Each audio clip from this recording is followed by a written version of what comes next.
Sale podcast, episode 472. I'm on point with the episode numbers now. I made sure to be. I feel like I'm going to sneeze, but am I? I don't know. Don't you hate that? You don't know if it's coming or not? Let's get right into it. Joe Rogan, Mark Andreessen. There we go. Mark Andreessen. They're talking about, I didn't know this was a thing, but the people who were actively trying to censor social media have pivoted to censoring social AI. I had no idea. And they're about to talk about it because he's privy to the conversations that are going on. He knows how AI is going to play out in the next 10 to 15 years. He's a billionaire. He works in the tech space. He works closely with AI. He talks with the people who want to censor it. He talks with the people who want to shut it down. He talks with the people who want to see it move forward and flourish. So he's very, very privy to the conversations that are happening with AI. So let's get right into that. But first, I got to bring you to IamCoachColin.com. And you can grab your certified pure blood shirts. We got t-shirts for men and women, tank tops for men and women. We got the Soul Not For Sale line, America's Soul Not For Sale line. Take a look at that. The red, white, and blue, the stars and stripes atop of the Soul Not For Sale logo. It's beautiful. And as you guys know, we have the newest line, like I just said, the certified pure blood shirt. For those of you who got through the psychological experiment that was happening to each and every one of us. And we have the anti-WEF line as well. We also have the Great Resist line, and you can find all of that at IamCoachColin.com. 10% off. Here you go. This is what you got to do. You put it in the discount code area. What do you put in there? I am Coach Colin. All capital letters, all one word, one L on the Colin, gets you 10% off. Large purchases, small purchases, anything. We even got mugs. Check it out. We even got children's sizes. Check it out. And anything that's not there that you're looking for, let us know, and we can put that into action. And if you're someone who's already purchased something off of our site, you are much appreciated. Thank you, thank you, thank you. Now let's get into this clip real quick. It seems like politicians are so flawed. If there's anyone that's vulnerable to AI, it's politicians. Because if politicians are coming up with these ineffective strategies for handling all these social issues, but then you throw these social issues into an advanced form of ChatGPT, and it says, over the course of 10 years, this is the best case scenario for this strategy. Right. And this is how to follow this, and this is how it all play out. Mm-hmm. And something like that actually could be very valuable if it wasn't directed by people with ulterior motives. Yeah. So I call my metaphor for this is the Ring of Power, right, from Lord of the Rings. Right? The whole point of the Ring of Power was like once you have the Ring of Power, it corrupts you. You can't help but use it, right? And this is, I think, what we've seen in social media over the last decade, right? Which is when people get into activists or politicians get, this is the Twitter files, right? People get in a position to be able to influence the shape of the public narrative. They will use that power, and they will use it in actually even very ham-fisted ways, right? Like a lot of the stuff that's in the Twitter files is stuff that's just like really dumb, right? And it's just like, well, why would they do that? And it's just like, well, because they could, right? Because they had the Ring of Power. Like what's an example of something? So what was it? There was this thing, I forget what it was, but there was some reporting that went through the FBI that there were all these Russian, basically fake accounts on Twitter, and it turned out one of them was the actor Daniel Baldwin.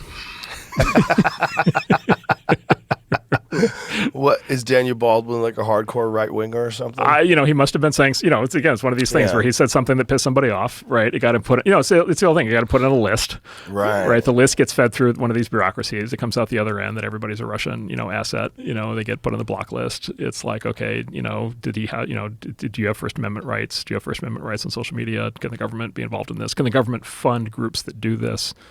Right? Is that legal? Is that allowed? Because there's a lot of government money flowing to third-party groups that do. Oh, this is the other thing. If the government cannot legally do something itself, it's somewhat ambiguous as to whether they can pay a company to do it for them.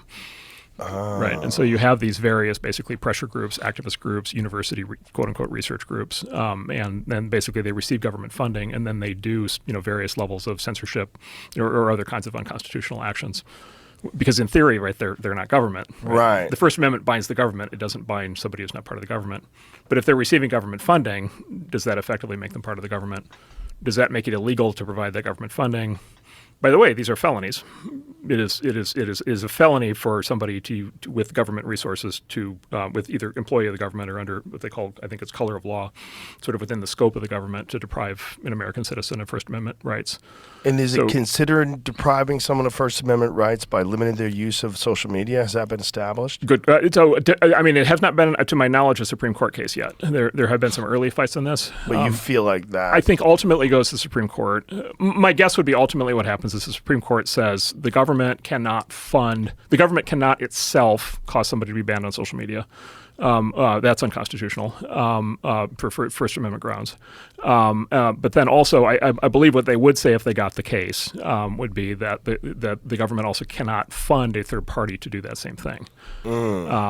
That's my speculation. That's my guess. How were the third parties censoring people? How were they doing it? Oh, they were passing lists, right? So they had direct contact, direct channels with the social media companies, and so they pass and they have these working groups, and there's a lot of this is in like email threads that have now come out in the Twitter files, for Twitter, and so they basically pass in these lists of like, you need to take all these tweets down, you need to take down all these accounts. Wow. And then there's lots of threats and lots of public pressure and bullying that kind of takes place. And then the politicians are constantly complaining about hate speech and misinformation, whatever, putting additional kind of fuel on the fire on these companies. And so anyway, having lived through that for a decade, as I have across multiple companies, I think there's no question that's the big fight for that's the big fight for AI. And it's the exact same fight. By the way, so a lot of the same people are now pivoting from their work in social media censorship to work on AI censorship. So it's a lot of these same groups, right? And it's a lot of these same activists and same government officials that have been focused. Now, are they involved in all of the? I mean, there's many competing AI models. Are they involved in all these competing AI models or trying to become involved? Is there one that's more ethical or more likely to avoid this sort of intervention? So the state of the art right now is basically you've got Google that's got their own model.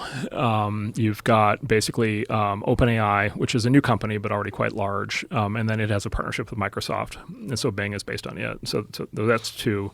And then you've got a bunch of kind of contenders for that. And these are companies with names like Anthropic and Inflection that are newer companies but trying to compete with this. And so those are, you might call those like right now the big four, at least in the U.S. And look, the folks at all of these companies are like in the thick of this fight right now. The pressure somewhat corresponds to which of these is most widely used, but so it's not equal pressure applied to all of them, but they're kind of all in that fight right now. And by the way, it's not like they're like necessarily opposed to what I'm saying. Is they may in fact just want to cooperate with this, either because they agree with the desire for censorship or they just want to stay out of trouble. So there's that whole side of things. That's the company side of things.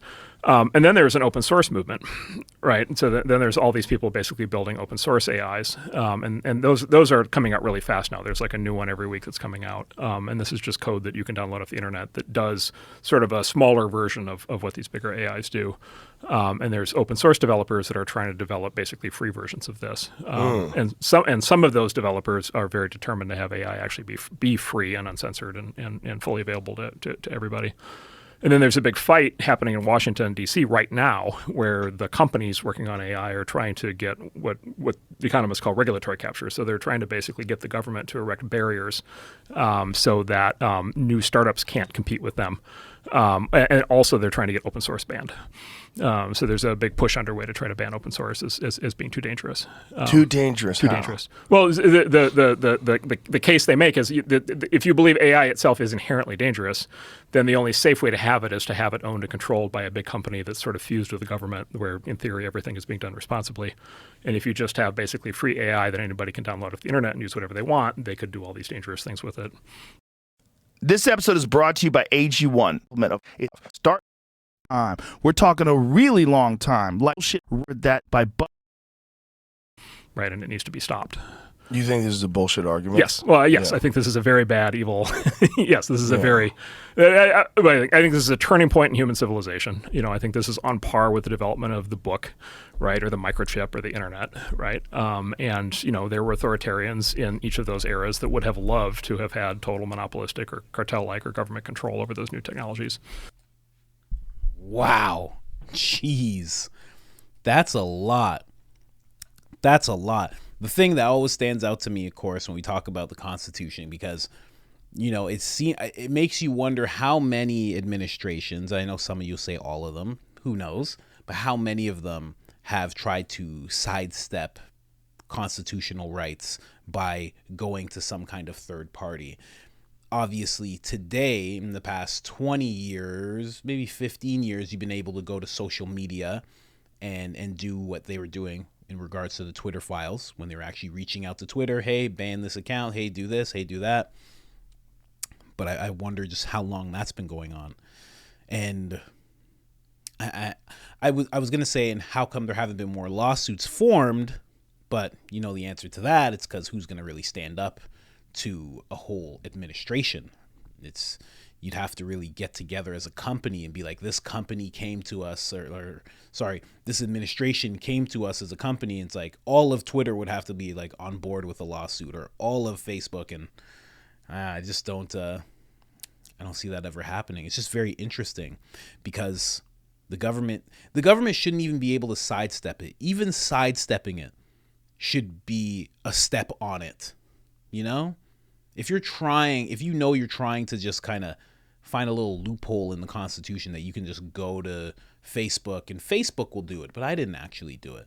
That's absolute nonsense. I said it before. If all of these companies had like a Twitter file type of opening or breakthrough, it would be, I think we'd all be horrified. A lot of us would be like, oh yeah, I told you, but it would be horrifying to learn how much control the government actually has in regards to these social media sites. But aside from that, and I don't know if you've seen this, but in AI, I've seen it 100 times using ChatGPT. You've probably seen it in the memes and the videos. They ask a ChatGPT to tell a joke about Biden.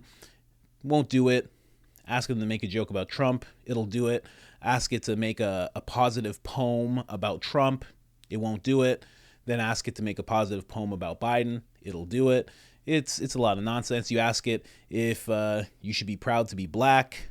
It'll let you know, of course, you should be proud to be black. You ask it if you should be proud to be white. It won't do it.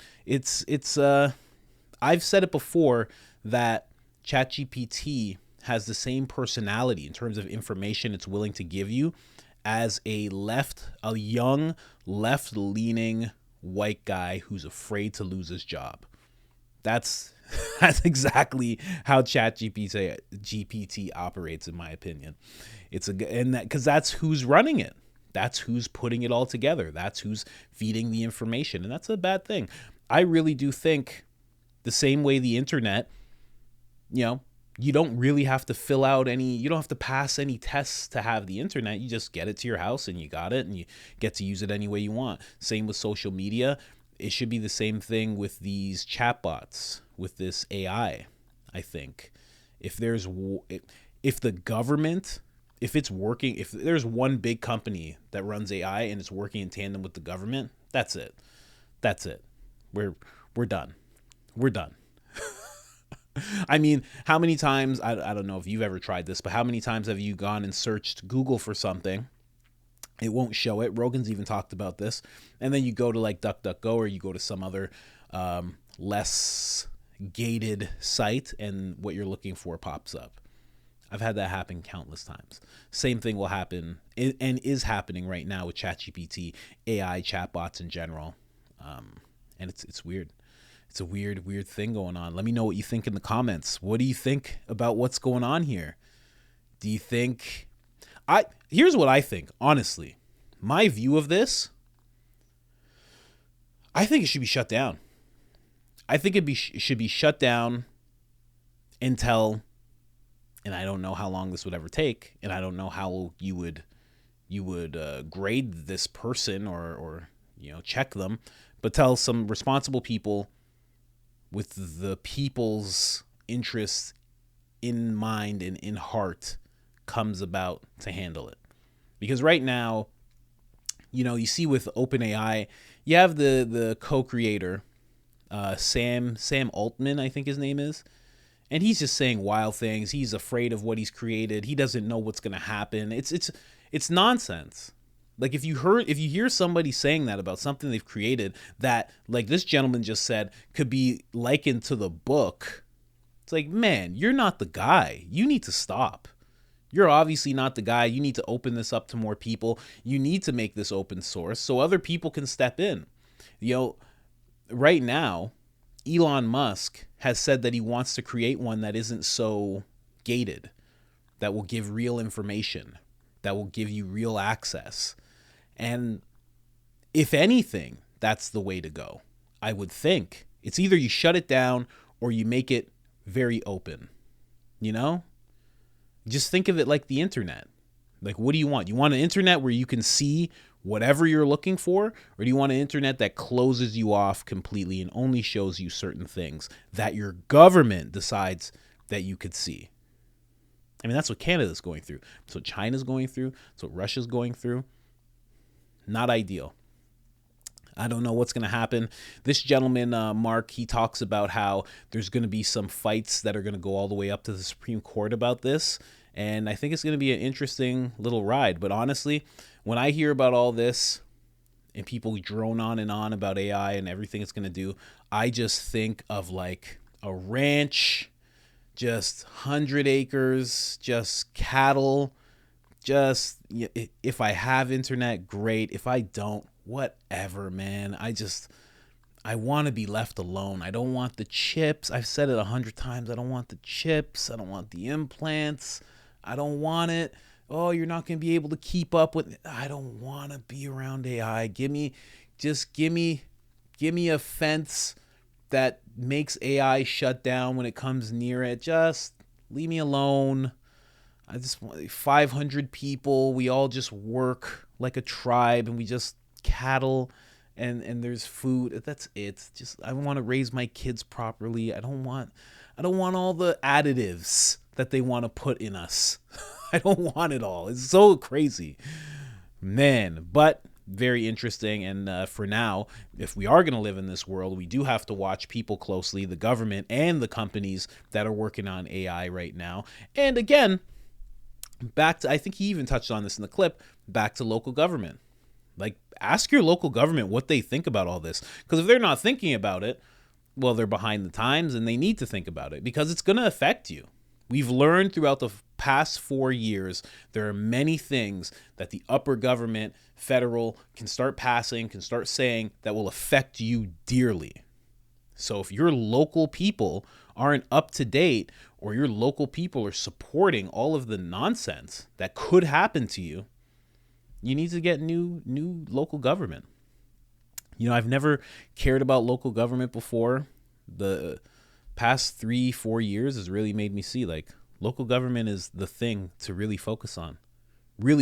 And it's the you do have control over your local government. You as a community, like your community, you guys have control. You have control. You just have to go out there. It's hard. Maybe you don't have time, but you got to go out there. You got to meet. You got to talk. You got to get notes. You got to be up to date on what's going on in the world. It takes time, but it's so worth it. So worth it. And if all else fails, you know, you just drop me a line. We'll get the ranch, the log cabins, you know, log cabins. It'll be a little bit of modern and a little bit of like pioneer days, and just let's just do it like that. I'll drink raw milk, you know, just whatever, man. I hear about all this stuff. I'm just like, oh God, I just want a nice patch of land and it's hot outside and my kids are playing in the background and, you know, we got dogs and we got cattle, you know, and I got family and community. That's all you need at the end of the day. You need family, you need community, because those two things cultivate love the best. And at the end of the day, you need love, you know. All of this other stuff is just roadblocks to happiness, in my opinion. I know I'm getting a little off topic. Like the video, boosts us out of the shadow realms. It helps more than you can possibly know. And other than that, I'm out. 472. Let's go.